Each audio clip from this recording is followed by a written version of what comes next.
Hi, I'm going to tell you a story about the first time I heard an animal speak to me as an adult. I don't remember as a kid, but I know I heard animals speak. I'm sure most of us did. But as an adult, okay, so this is like, oh gosh, 25 years ago, 26 years ago. I was living in Chicago. I had I'm out in the country now with horses, but I was living in the city in an apartment. And there was no Facebook then. I was on something, you remember Yahoo groups? And I was on a group, it was about 1,000 people, where you got emails. You got the daily digest of this was people in natural care for horses, horse natural care.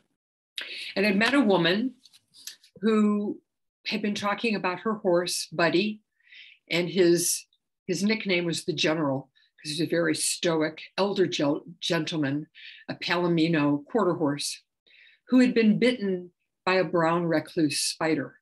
She was in Kentucky. And she said she called it a channel. He had like this wound, this round wound going down his leg that would not heal. It had been a year. And he had gotten conventional treatment, antibiotics and whatever else they did.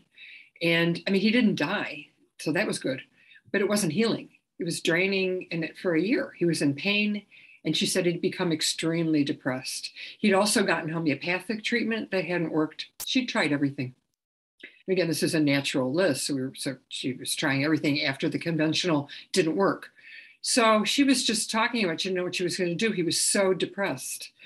And I had just gotten training, my level 2 training in Reiki. And level 2 teaches you to share your Reiki hands from a distance. So you don't need to put your hands on the human or animal. Actually, I learned on humans, but I just changed it in other non-human animals. And I asked her, because I'd just gotten the training, I really wanted to as much practice as possible. And I'm like, can I work on Buddy? Would you mind? Would that be okay? Let's do 3 sessions once a week for 3 weeks. Let's just see if it can help him. It'll help him with the pain, I'm pretty sure. Let's see what else happens. So she said, oh, thank you. Yes, I didn't charge her because it was me as a student. Let me see what happens. So worked with him the first time. And after each session, I don't talk to her while I'm working. We set up a time and there's an appointment. And then after the session, I would email her session notes. And at the end of each one, I would say, give Buddy a kiss for me. She never commented on that. It's just kind of a throwaway, but I meant it. But she said that he was getting better, that after the first session, his spirits were lifting. After the second session, it was healing. So now here's the 3rd session. And I finished working with him. I still was standing next to him in my mind, of course, but I imagine the animal standing in front of me, the actual sized animal, the horse, in my living room. I had my hands on his withers. That's the humpy part below the neck and the bone. And I remember saying, okay, I hope you feel better, something, goodbye. And I heard, I love you. And I'm like looking around. I live alone. I didn't even have a dog at that time. I love you. And at that point, I wasn't sure I believed, like it's a belief, right? That in animal communication. It's not a belief system, but I wasn't sure. Is this just nonsense? But I heard what I heard. It was very clear. Why would I make that up? Why would I make that up?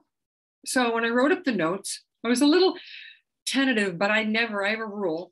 I wasn't an animal communicator yet then, obviously. That was the first time I remember hearing, but I never censor my notes, and I never have since then, ever. If it's something sounds dumb, often it's the most important thing. So I learned that down the road. Maybe at this point, I wrote up the notes for the healing. And at the bottom, I said, and give him a kiss. And I said, and I'm a little embarrassed to say this, but I'm just going to tell you what happened. I thought I heard Buddy say, I love you. So she immediately emailed me back and she said, well, of course he said he loves you. She said, you saved him. He was so sick. He was ready to die. She said his leg is 90% healed and his spirits are up And he's happy. He lived like another 5 years. He lived to be an old guy. Anyway, she of course, he said he loved you. So I'm like, oh God, that's so great. Yay, thanks. And but there was more. She said, you know how you write at the end of each of the sessions, give Buddy a kiss for me? She said, well, we call him the general for a reason. He doesn't like being kissed or scritched, on his withers or hugged. He doesn't care for that at all. He's very kind of standoffish. Lovely man. She adored him, but he didn't like that. She said, he won't let me kiss him. She said, but when I say, Buddy, this kiss is from Pam, he turns his face to me and lets me kiss his cheek. This is 25 years ago. I'm crying. So, wow. Yeah, because he's gone now. He passed. And I was like, wow. So I'm sharing this story with you in case you're not sure that we can talk to each other and that we hear each other and that there's something really there, because there really is. That's all. I just wanted to share that story with you. So take care.